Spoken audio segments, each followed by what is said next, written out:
បាទខ្ញុំបាទខ្មែរនឹងសុខคลิปសុខថ្វាយបង្គំចំពោះព្រះសង្ឃទីសក្ការៈនិងបងប្អូនជនរួមជាតិខ្មែរទាំងអស់ជាពិសេសខ្មែរអ្នកជានិយមជាទីមេត្រីដោយសារថ្ងៃនេះខ្ញុំរវល់ទៅឆ្ងាយបងប្អូនហើយត្រូវណាត់ជួបនិយាយពិភាក្សាគ្នាជាមួយនេតិវរៈយុទ្ធជនរស់អូនដវតនៈអត់បាននិយាយទេប៉ុន្តែឆ្លៀតឱកាសដែលខ្ញុំចេញដំណើរទៅឆ្ងាយទៅរដ្ឋផ្សេងខ្ញុំសូមបញ្ចេញទស្សនៈបន្តិចតកតងនឹងលោកសំរងស៊ីបាទប៉ុន្មានថ្ងៃនេះខ្ញុំឃើញលោកសំរងស៊ីប្រើយុទ្ធសាស្ត្រដាំចេកបាទដែលស្រុកខ្មែរសំខាន់គេត្រូវការដាំដើមបឺដាំដើមអូលីវដើមស្វាយចន្ទីដើម្បីបំពេញសេដ្ឋកិច្ចខ្មែរតែសំរងស៊ីណាបានបង្កើតក្រុមមួយគេហៅក្រុមដាំដើមចេកអញ្ចឹងយុទ្ធសាស្ត្ររបស់សំរងស៊ីឥឡូវនេះបានទៅសេនៅក្នុង Facebook មានចំណុចជាច្រើនដែលតាក់ទងនឹង ICC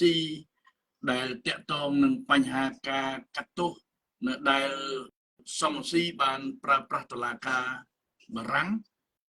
ដើម្បីកាត់ទោសនាយឧត្តមសេនីយ៍ហ៊ីមិនហ៊ៀងនិងឯកឧត្តមហ៊ុយពិសិដ្ឋ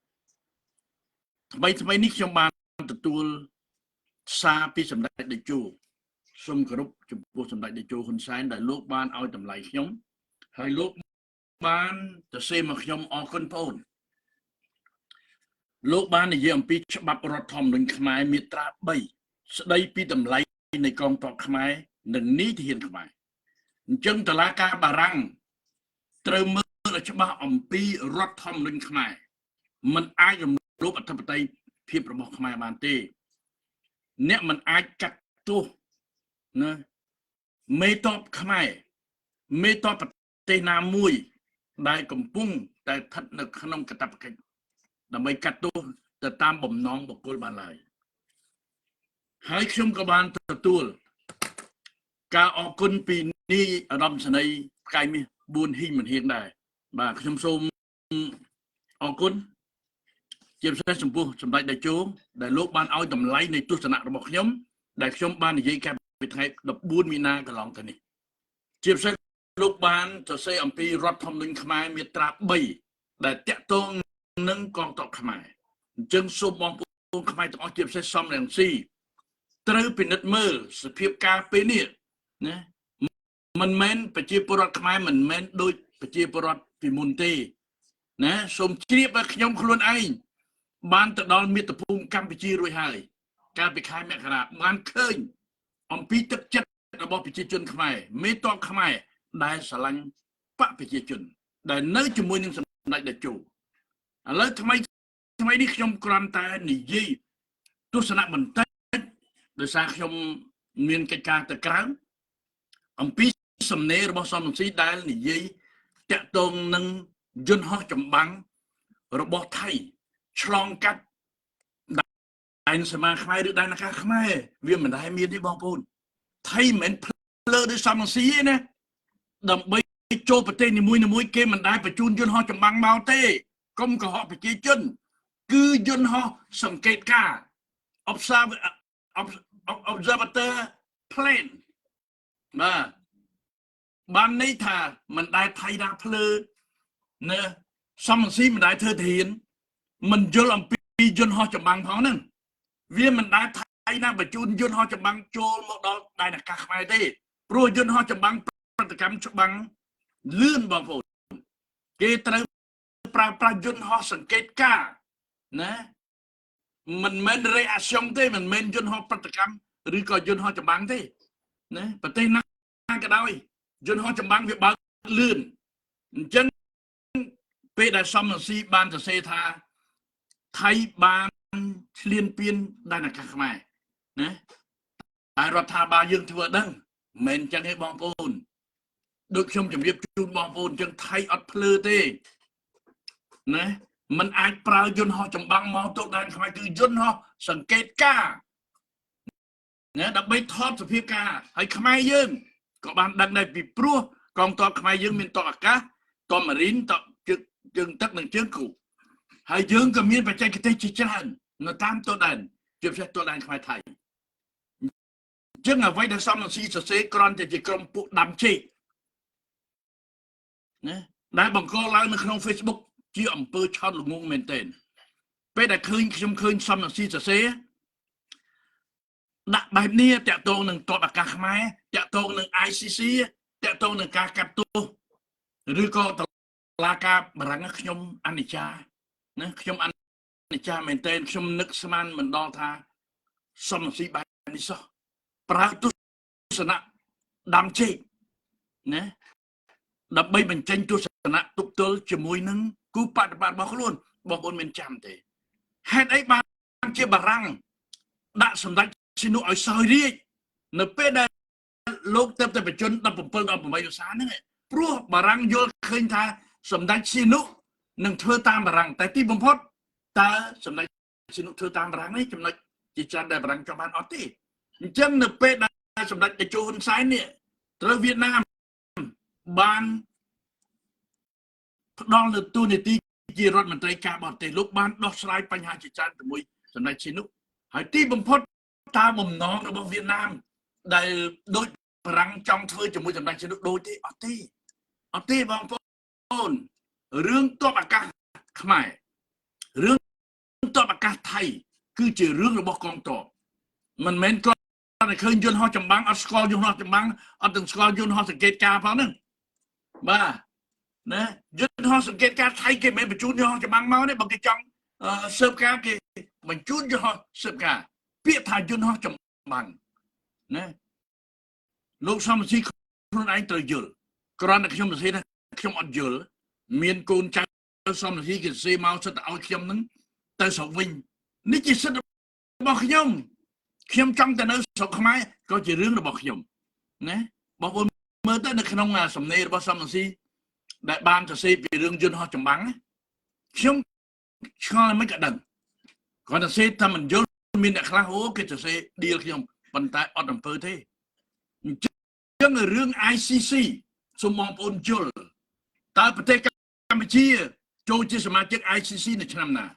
ហើយរឿងអ្វីដែលកើតឡើងមុននឹងខ្មែរយើងចូលសមាជិកនៅឆ្នាំណាហើយតុលាការបារាំងមិនអាចបំពានរដ្ឋធម្មនុញ្ញខ្មែរមាត្រាទី3ដែលតាក់ទងនឹងកងទ័ពទេមិនអាចបានទេណាសូមតុលាការបារាំងសិក្សាច្បាស់មុននឹងកាត់ទោសមុននឹងឡើងសាវនាការត្រូវមើលច្បាប់កម្ពុជាព្រោះពេលនេះកម្ពុជាមិនមែនស្ថិតនៅក្រោមអាណានិគមបារាំងទេណាមកមើលដូចជាការកាត់ទោស ICC អ្នកខ្លះប្រៀបធៀបឌូតាតេប្រៀបធៀបអ្នកណាផ្សេងទៅសម្ដេចតេជោដោយសម្ដេចតេជោមានប្រសាសន៍អញ្ចឹងរឿងឌូតាតេប្រធាននៅដីអតីតប្រធាននៅដីហ្វីលីពីនជារឿងរបស់គេរឿងរបស់សម្ដេចតេជោគឺជារឿងរបស់សម្ដេចតេជោអញ្ចឹងគុំច្របូកច្បល់បើអ្នកឯងទៅសេពាក្យប្រមាថសម្ដេចតេជោមានសិទ្ធិហៅអ្នកឯងឡើងមកតុលាការបកស្រាយបកស្រាយអត់ត្រូវជាប់គុកទៅអ្នកខ្លះគ្រាន់តែជាកម្មករអ្នកខ្លះគ្រាន់តែមានទស្សនៈបន្តិចតួចហ៊ាននិយាយអំពីរឿងបញ្ហាទោសដែនហ៊ាននិយាយអំពីរឿងបញ្ហាសិទ្ធិសញ្ញាដែលយើងត្រូវការសិក្សាច្បាស់ណាស់បងប្អូនស្ដាប់ទៅនៅប្រសាសន៍របស់សម្ដេចហ៊ុនសែនដែលលោកមានប្រសាសន៍តាក់ទងនឹងការកាត់ទោសរបស់ឌូតាតេអតីតប្រធានាធិបតីរបស់ហ្វីលីពីនដែលឥឡូវហ្នឹងប្រជាជនហ្វីលីពីនរាប់ម៉ឺនសែនលាននាក់នាំគ្នាធ្វើបាតកម្មបងប្អូនប្រឆាំងការបញ្ជូនប្រធានាធិបតីឌូតាតេទៅតុលាការនេះឥឡូវបងប្អូនស្ដាប់សម្ដីប្រសាសន៍របស់សម្ដេចហ៊ុនសែនបន្តិចបាទទៅក្នុងបបហ្វីលីពីនក៏ប៉ុន្តែសម្រាប់កម្ពុជាប្រកាសដាច់ណាស់មិនចាប់ពលរដ្ឋខ្លួនបកគលឲ្យប្រទេសដទៃ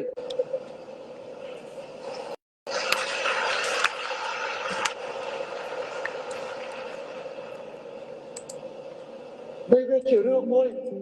ហើយរដ្ឋធម្មនុញ្ញហាមឃាត់ដកសញ្ជាតិហាមឃាត់ការចាប់ពលរដ្ឋខ្មែរបញ្ជូនទៅបរទេសប៉ុន្តែរឿងហ្វីលីពីនរឿងមួយផ្សេងខ្ញុំអត់លោកឡត់ទេហើយកុំមកប្រៀបធៀបហ៊ុនសែនជាមួយដូចប្រទេសអសោះកុំមកប្រៀបធៀបហើយកុំងើបខ្ញុំប្រាប់ហើយយុទ្ធសាស្ត្រងើបមួយវាយមួយនៅបន្តអត់ដកថយ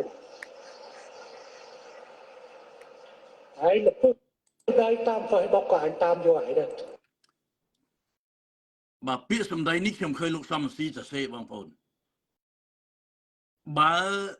វាប្រើពាក្យវាវាយងើបមួយវាយមួយត្រូវងើបទាំងអស់គ្នាណាត្រូវងើបទាំងអស់គ្នាឃើញសំស៊ីសរសេរទេបងប្អូនមើលទៅណានេះហើយជាចរិតរបស់អ្នកនយោបាយខ្មែរដែលគិតទៅពីដាំចេកនាំប្រជាជនដាំចេកនាំអ្នកប្រឆាំងទៅដាំចេកដែលឥឡូវនេះគេអត់ទៅការដាំចេកទេប្រជាជនខ្មែរសម័យនេះនៅក្នុងប្រទេសបានដឹងយល់ច្រើនណាស់ពីបញ្ហានយោបាយនៅក្នុងប្រទេសកម្ពុជាជាពិសេសពីអ្វីដែលសម្ដេចតេជោបានធ្វើពីអ្វីដែលរាជរដ្ឋាភិបាលដែលដឹកនាំដោយសម្ដេចធិបតីហ៊ុនម៉ាណែតបានធ្វើឥឡូវសូមបងប្អូនស្ដាប់សម្ដីអ្នកណាគេដែលសម្ដីនេះគឺខ្ញុំពេញចិត្តជាខ្លាំងបងប្អូនណាឥឡូវបងប្អូនស្ដាប់បាទសូមអញ្ជើញស្ដាប់បាទណែតើសំនឹងស៊ីហ៊ាននិយាយទេបាទនេះបាទ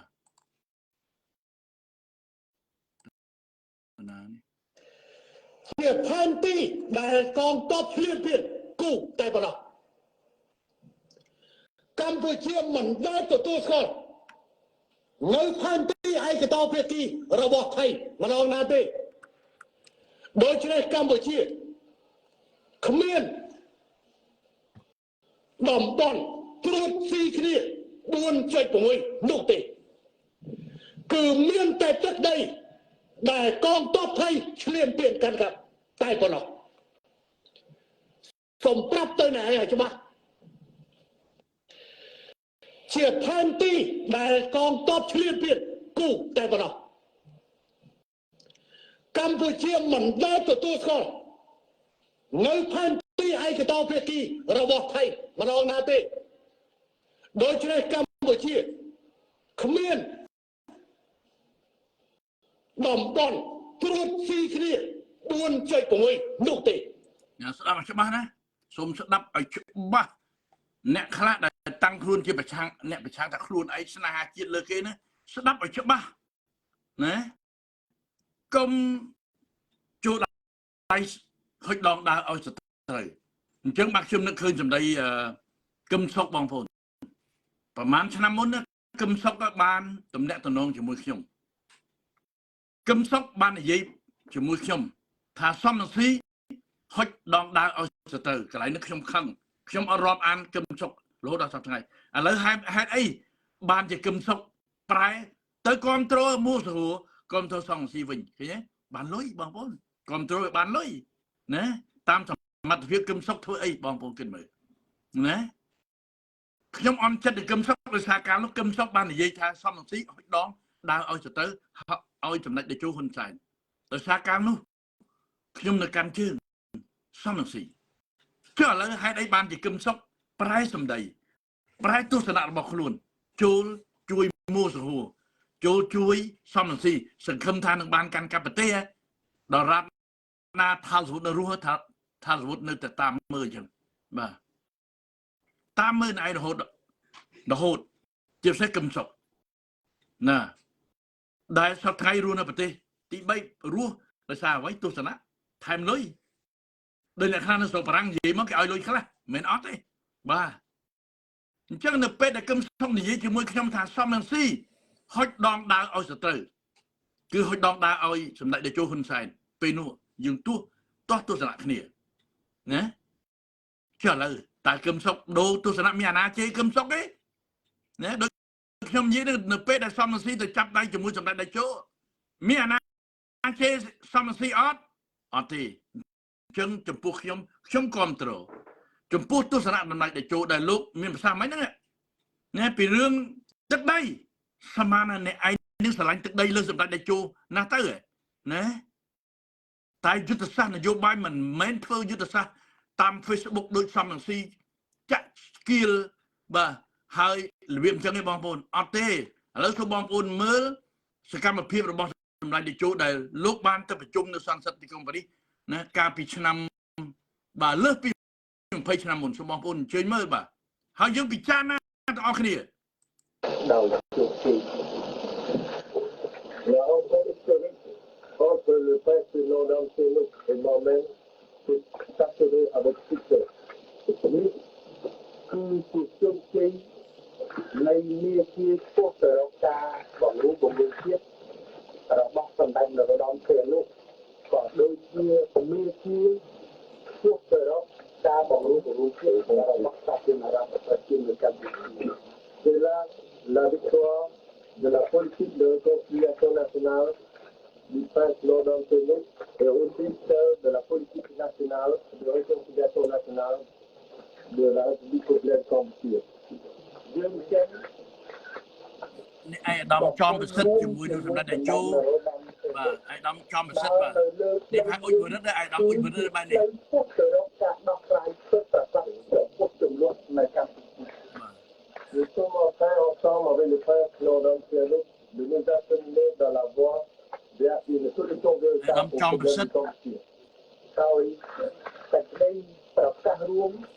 ដែលបានធ្វើរវាងសម្ដេចនរោត្តមសីហនុជាមួយនឹងខ្ញុំចាត់ទុកថាជាការអំពាវនាវភាគីដទៃទៀតដើម្បីចូលមកកាន់តុចរចាដើម្បីដោះស្រាយ Le communiqué prévoit qui a été fait entre le prince London Anciano et moi-même peut être considéré comme un appel à toutes les autres factions cambodgiennes à venir se mettre à la table de négociation. ហើយមានតែការចរចាតែមួយគត់ដែលអាចបោះស្រាយបានបញ្ហាដ៏ស្មុគស្មាញ